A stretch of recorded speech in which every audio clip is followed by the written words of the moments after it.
বেঁচে যাওয়া ভাত দিয়ে এত সুন্দর টেস্টি আর সফট একটা টিফিন বা ব্রেকফাস্ট রেসিপি হয়, আপনি দেখলে অবাক হয়ে যাবেন। এখানে আমি দুপুরে কিছু ভাত বেঁচে গেছিলো, সেই ভাত দিয়ে বাচ্চাদের জন্য সন্ধ্যাবেলা টিফিন বানিয়ে দিয়েছি। বেঁচে যাওয়া ভাত দিয়ে অনেক ধরনের রেসিপি হয়, তার মধ্যে আমি একটা রেসিপি আপনাদের সাথে শেয়ার করছি। যদি ভালো লাগে তাহলে আপনারা কমেন্ট করে জানাবেন, তাহলে অন্য রেসিপিগুলো আমি আপনাদের সাথে শেয়ার করব। এখানে আমি একটা বাটি নিয়েছি, সেই বাটি মেপে আমি এখানে 2 বাটি মতো ভাত নিয়েছি। ঠিক ওই বাটিরই হাফ বাটি নিয়ে নেব সুজি। এখানে আপনারা যে কোনো সুজি নিতে পারেন, তাতে কোনো অসুবিধা নেই। আর ওই বাটি মেপে নিয়ে নিচ্ছি আমি হাফ বাটি টক দই। টক দইটা একটু টক হলে বেশ ভালো হবে। এরপর ওই বাটি মেপে নিয়ে নিলাম 1 বাটি জল, আর স্বাদ অনুসারে দিয়ে দিচ্ছি নুন, আর টেস্টের ব্যালেন্স আনার জন্য এখানে দিয়ে দিলাম সামান্য পরিমাণ চিনি। এরপর এটাকে আমি একটি মিক্সিতে পেস্ট করে নেব। এরপর এই পেস্টটা আমি একটা বাটির মধ্যে ঢেলে নিচ্ছি, আর আমি আপনাদেরকে দেখিয়ে দিচ্ছি এর ঘনত্বটা কীরকম। খুব বেশি পাতলাও হবে না আর খুব বেশি মোটাও হবে না। আর দেখুন আমি যে এটা মিক্সিতে পেস্ট করেছি, খুব মিহি না, একটু দানা দানা রয়েছে। আর এর মধ্যে দিয়ে দিলাম ছোটো চামচের 1 চামচ থেতো করা আদা, সামান্য পরিমাণ চিলি ফ্লেক্স, আর ছোটো চামচের 1 চামচ জিরে।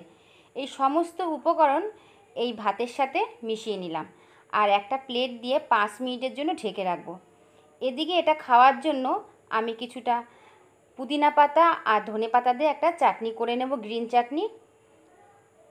এর জন্য আমি কিছুটা পুদিনা পাতা নিয়েছি আর ধনে পাতা, সাথে নিয়ে নিলাম কয়েকটা কাঁচা লঙ্কা, সামান্য পরিমাণ নুন, আর দিয়ে দিচ্ছি একটা মিডিয়াম সাইজের লেবুর রস।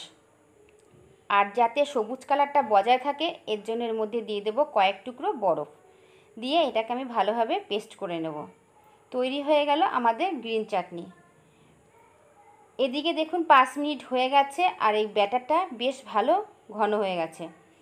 এরপর আমি এখানে একটা মিডিয়াম সাইজের গাজর গ্রেট করে নিয়েছিলাম, সেই গাজরটা দিয়ে দিলাম, আর এটার সাথে বেশ ভালোভাবে মিশিয়ে নিচ্ছি। গাজরটা এই ব্যাটারের সাথে বেশ ভালোভাবে মেশানোর পর এখানে দিয়ে দিচ্ছি 2 পিঞ্চ মতো বেকিং সোডা বা বেকিং পাউডার।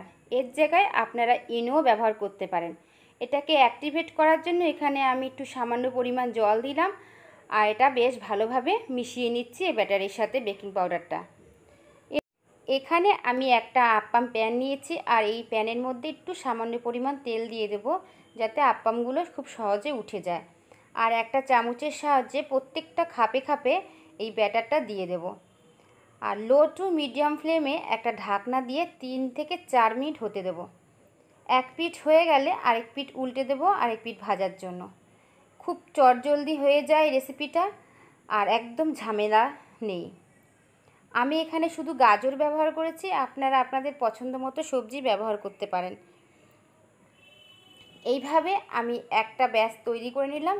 এরপর আমি দ্বিতীয় ব্যাচও ঠিক এই সেমভাবে তৈরি করে নেব। আর খেতে এতটাই টেস্টি হয়, সেটা আপনারা বাড়িতে না বানালে বুঝতে পারবেন না। এইভাবে আমি দ্বিতীয় ব্যাচটাও তৈরি করে নিচ্ছি। তাহলে বন্ধুরা সকালের জলখাবারে বা সন্ধ্যাবেলার টিফিনে বা রাতের ডিনারে রেসিপিটা বানাতে পারেন। খুবই সুস্বাদু একটা রেসিপি, আর খুব চটজলদি তৈরি হয়ে যায়। আর রেসিপিটা কেমন লাগলো আমাকে অবশ্যই কমেন্ট করে জানাবেন। ভালো লাগলে একটা লাইক আর সাবস্ক্রাইব করে আমার পাশে থাকার অনুরোধ রইল। আর এই আপ্পাম বলগুলো শুধু শুধু খেতেও খুব দারুণ। গ্রিন চাটনির সাথেও ভালো লাগে, টমেটো কেচাপের সাথেও ভালো লাগে। আর দেখুন বলগুলো কতটা সফট আর স্পঞ্জি।